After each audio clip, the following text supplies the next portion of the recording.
Welcome to Family Business World. I'm your host, Dr. Dale Caldwell, and we have two dynamic folks from DeSimone Construction.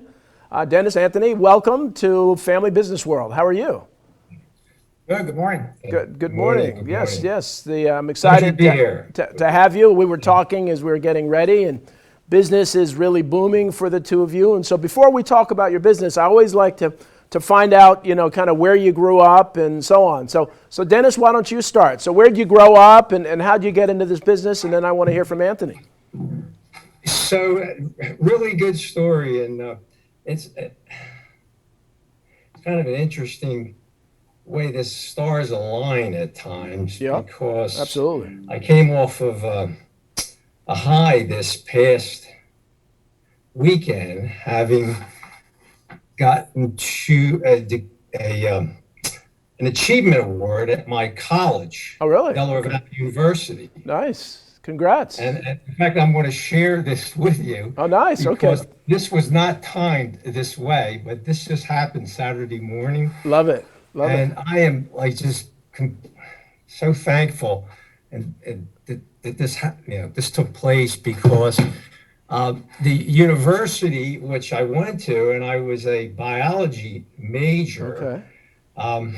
gave me this award in science. But the reasoning for it is they wanted the students to try to understand that going to college and the education and how that sets the stage to build the foundation for your career doesn't have to necessarily be in the subject matter that you went to school for. Right. It's not a straight line. Delaware Valley University gave me an education which I'll always be grateful for.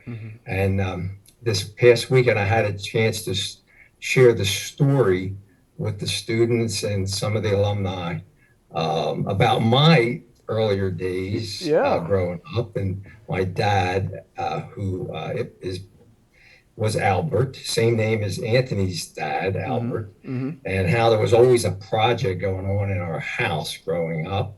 My dad was a contractor of sorts who developed and did things on his own, and he sort of was a business guy. Okay. And so it was always there. And even though I had this love for science and biology and nature, I sort of when I finished at schooling, I just had that entrepreneurship within me, and business that I sort of been trained since I had been 10 years old. Wow. I grew up in a car wash, my dad's business, and I sort of got used to being around people, business people, managing people, and it just was in me. So how did you choose? How did you choose? With all those options, how did you choose what business? So when did you start the business?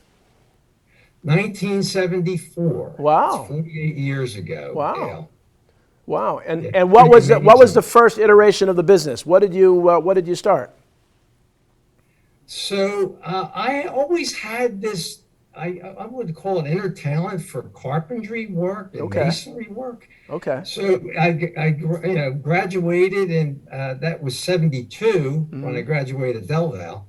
And by 74, I was doing projects. I started, reading books about how to put things together and just improve my skills. And next thing I know, it was laying block and framing buildings and doing a lot of things on my own. And Al, Anthony's dad, would come to the job sites after school and help me stand walls and just crazy things that we did when we were young. It was pretty amazing how much energy we had physically. And so the business, anyway, it all sort of took off from then. Wow, and then that's great. Hiring carpenters, and managing subcontractors, and vendors. So it's been an amazing career and lots of steps. And So how many employees? How many employees do you have now, or what's the highest number of employees that you've had since starting the business? Yes, so I would say when we were in the framing business, where we had a lot of carpenters work for us, between the staff in the field, we probably had 20 people working Nice. for Okay. us at that time. And Okay. Anthony, currently, what's the staff? Yeah, we have 20 now, so Okay. pretty similar. We just have changed up what they do. You know, we before being heavily in the framing business, we had a lot of carpenters and guys that work with their hands. Right. And now we've become more of a construction management firm where Okay. we still do perform a lot of the detail carpentry, but with a smaller staff. And our business is really all geared around hiring highly skilled technical, management to manage the subcontractors and the construction. So Anthony, how did you get into Can I the just business? jump in here for a second? Yeah. Yeah. So, Dale, one of the one of the changes that I visualized and that I would like to share with you is that when we first started this business, Right. there wasn't nearly as many trades as there are today. Right. It started out where, the carpenter did multiple things. He framed, he trimmed, Right. he did flooring work, he hung the cabinets. He did everything. He could have even done the concrete masonry work, Right. because he had all those skills. Today, everyone's a specialist in what we do. Right. It's sort of like the medical industry in a way, because everyone's a specialist. And, it's sort of transformed itself in that direction. And hey, the betterment of the business, because we do a much better job today because of the quality of the people that do the work. And people have deeper expertise, and so let's go back to Anthony. How'd you get started in the business? You weren't there when it was first started, and so how did you get in? I grew up around it. My dad and my uncle obviously did this since 1974, and I remember being a little kid and being taken to the job sites, and I would say as early as 14 or 15 during the summers, I would go to work. I had a wood shop in my garage at home that my dad would do work in, and I would, go down there. I had a love for it, and just was around it my whole life. My career actually out of college, I didn't go right to work in construction. I actually started my own businesses. I had a couple online resale companies. I owned a car shop where we did all kinds of electronics and modifications to cars, and I sort of wanted to make my own path as an entrepreneur, following in my dad and my uncle's footsteps, and had a lot of success doing that. But my love for construction and the family sort of brought me back. Probably about 15 years ago, I came back to work with the company. And actually, at first, came back to work to bring my technical skills in to help advance the company. And Dennis and I built a website together to do project management and bid administration for our company before those types of systems were in place. Oh, interesting. And we created a tool that we had called Builder's Belt that we used for our bidding and estimating that really transformed our business and how we operate it. And from there, fell back in love with construction, and just have sort of continued to grow with the company, and since have sort of taken the role as the leader, I guess you would say, and a lot of energy. Right. And we've created a great partnership, Dennis, Albert, and I, and all the guys that work for us and the gals that work for us. We have a great team and a great vendor base. Even though the company is only 20 employees that work for DeSimone Construction, we probably manage hundreds of vendors that are an extension to our business, some of which do business really mostly just for us. And it's pretty remarkable what we do, and the guys that we work with, and the people, and even the clients. It's great. Well, one of the things that I always say, I've been doing this show for a number of years, and when people start out as kids in the family business, they value it more, and they really want to grow the business. They feel part of it. And so it's amazing how important that is, just to hear that you were working as a kid in this business and now you look at it. And so so now there's been transition of ownership, did I hear, as we were talking before? Talk a little bit about that, Dennis. Yes. So Dennis had sort of planned his succession, probably going back 15 years ago, 12 to 15 years ago. We started talking about it and preparing for it. We went through a succession period, and about 4 years ago, my dad and myself bought Dennis out of the business, but Dennis has continued to be a vital part in our growth and our continued success. Dennis has been a great mentor, taught me a ton, and we're going on 50 years next year, and that's going to be pretty exciting. Unbelievable. Well, Dennis was saying he's working as hard as ever now. After selling the business. Hey, so the stars have all aligned for us. Our business started out mainly as residential construction about 20 something years ago. Before I was around, Dennis and Albert sort of made a decision to move into the commercial construction industry as well. And to this day, we do both. We have an arm of the business that focuses on residential and another that does commercial. The commercial business has really grown and really taken over. It's been the bulk of our business and our success over the last few years. And before COVID, after COVID, and even going forward, it's pretty remarkable how much business there is and how busy we are and how busy we hope to remain. So the ownership transition, did I hear you say it was like 2019 earlier, and so prior to the pandemic? Is that about when the transition happened? Yeah, we sort of, that's when the transfer of ownership happened in 2019, but we had a 3-year period prior to that where we made the transition, and several years before that where we planned for it. So it's something you don't want to rush.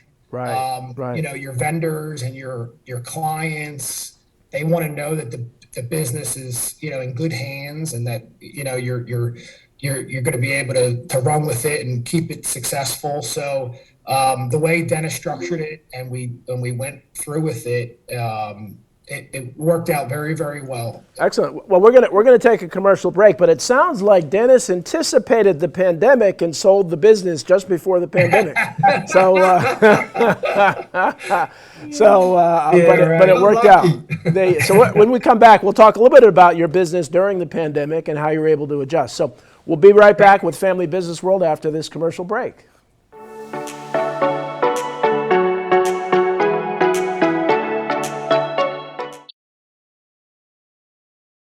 Aloha, Joe Silva here with Kukua Technologies.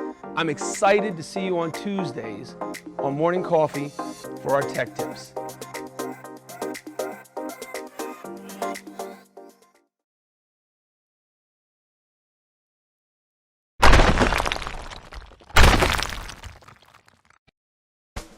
Let's face it, lawyers get a bad rap. I'm Erin Brucey, host of Legal Breakdown, where we dissect legal topics for the everyday viewer, with a mix of interesting guests to talk about current events and hot legal topics. Let's work together to make the law accessible and relevant to everyone.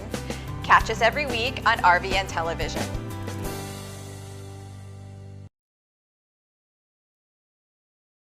A stroke can be easy to detect. A loved one can't speak, perhaps they can't move. But there's another sign of a stroke that many of us can't see. It's called spatial neglect, and it can occur during or after a stroke, causing distorted visual movements. Fortunately, there's a solution by using optical prism technology during rehabilitation. If you or a loved one have experienced a stroke, ask your doctor about spatial neglect. Spatial neglect. See the whole picture at KesslerFoundation.org.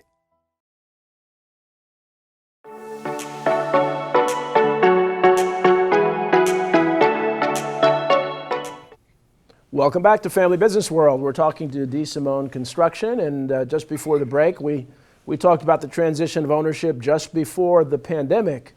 So you guys, and I know it was a long time in making, Anthony, but all right, so you have this business, you own this business during the pandemic.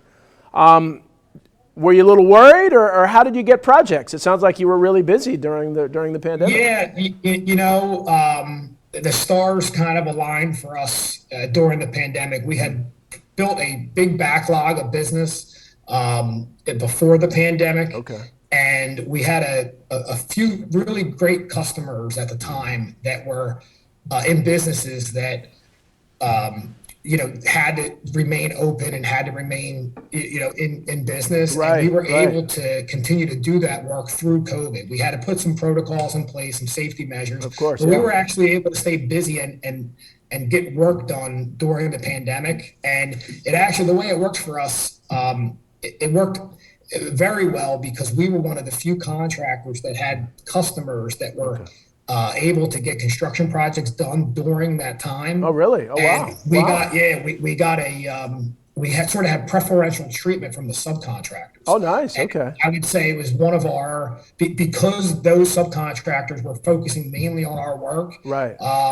We were able to be extremely efficient during that period of time. Well, that's amazing. So why were they, was just the type of business that they were Yeah, in? healthcare, the food Okay. industry, Ah, the customer okay. projects that we Okay. had at that time. Right. They were, I forget, they had a name for that type of business. You were a business that could continue to do business and continue to, have projects that were constructed Right. if you were Okay. in these industries. And Okay. it was healthcare, it was food, it was automotive, and they had less restrictions for Right. those types of projects. Yeah. If you had some small restaurants, that could have been really, really tough. Yeah, or more residential work, Yeah. could have been an issue as well because residentially there was more guidelines put in place. Only Right. one or two guys could work at a time, and there was Right. more restrictions put in place for those types of projects.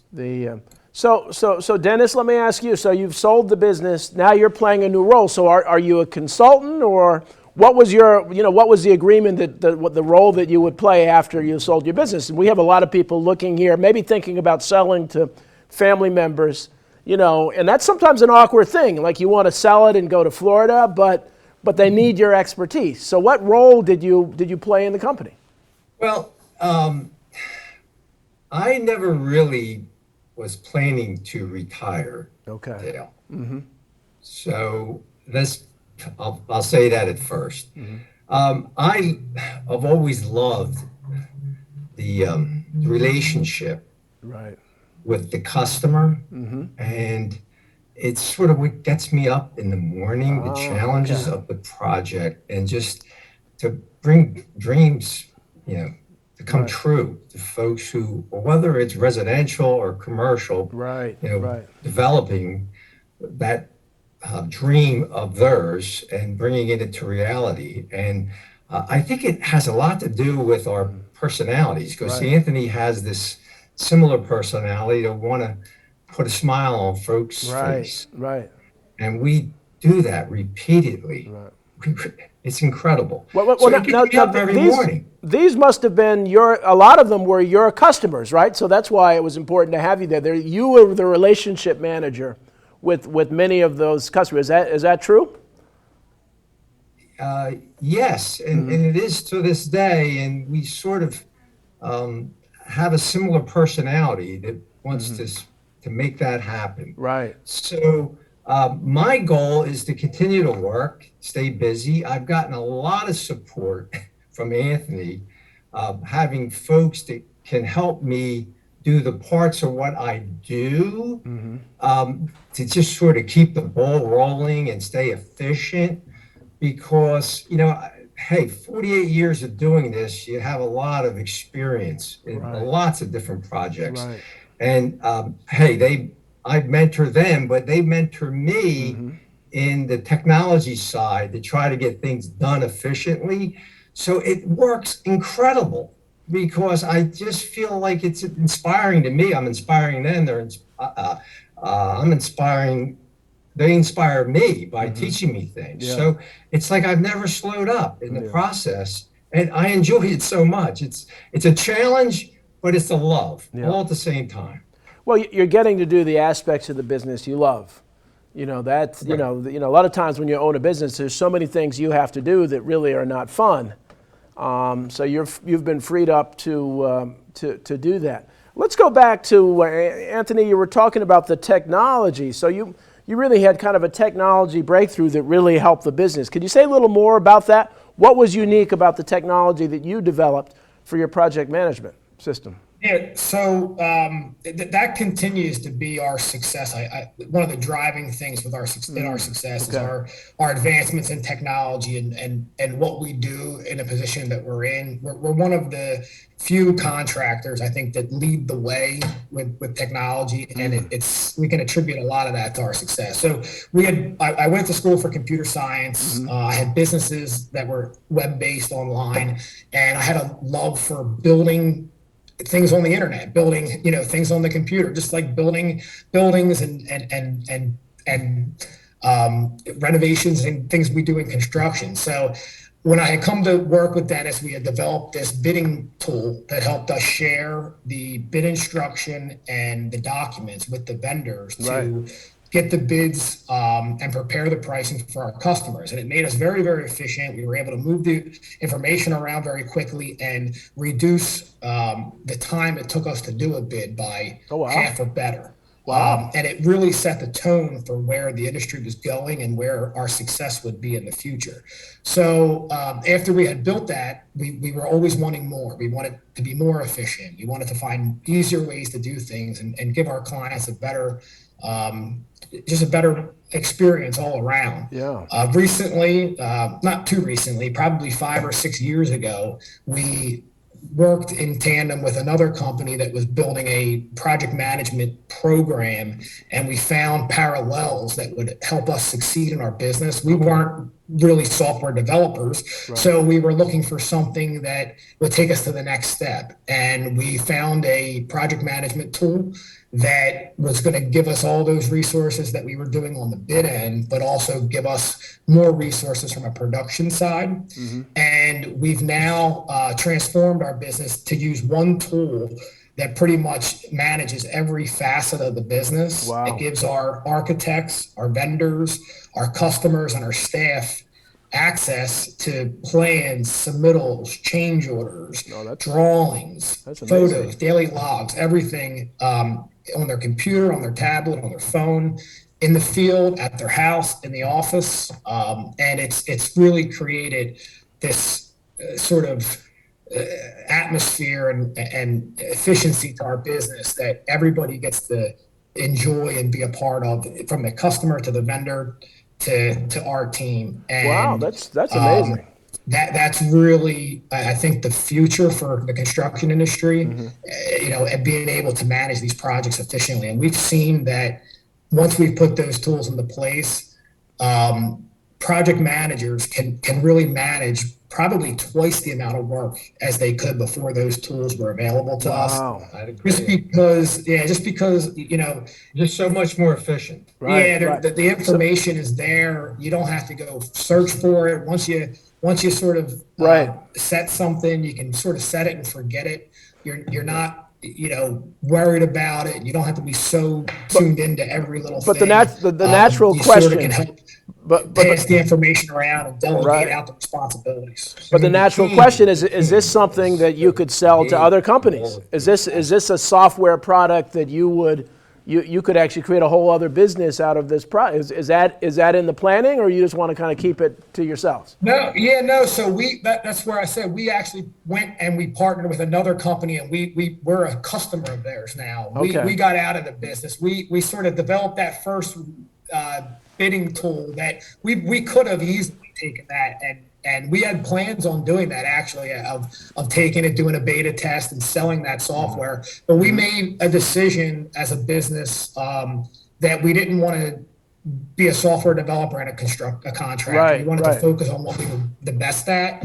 And we did that, and we found a tool that gave us everything we needed. And we sort of taught our staff how to use it, and they've done great with it. Wonderful. That's the now. Where'd you go to school? Where computer science degree?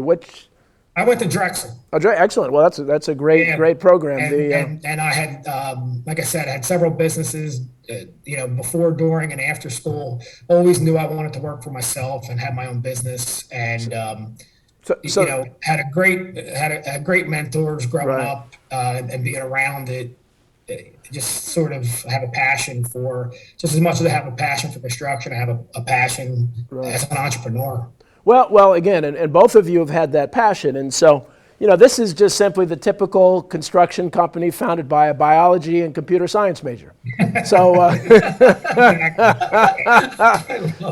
and that's why it's great for you guys to really talk to young people, to really understand that it's about how you think and how you analyze problems, your critical thinking skills. You can do anything with the degree. And one of the things, I have a daughter that just started at Rutgers, but it's amazing, and I'm actually president of a couple of school boards, it's amazing how they're so focused on career. Where are you going? What's your major? What are you going to do? And they don't realize it's about your brain power, and that your brain power will allow you to, and you guys are a great example of that. So congratulations. We're at the end of time, unfortunately, but what's your web address? If people want to contact you and find out more information about you, and if you have a phone number, share that, please.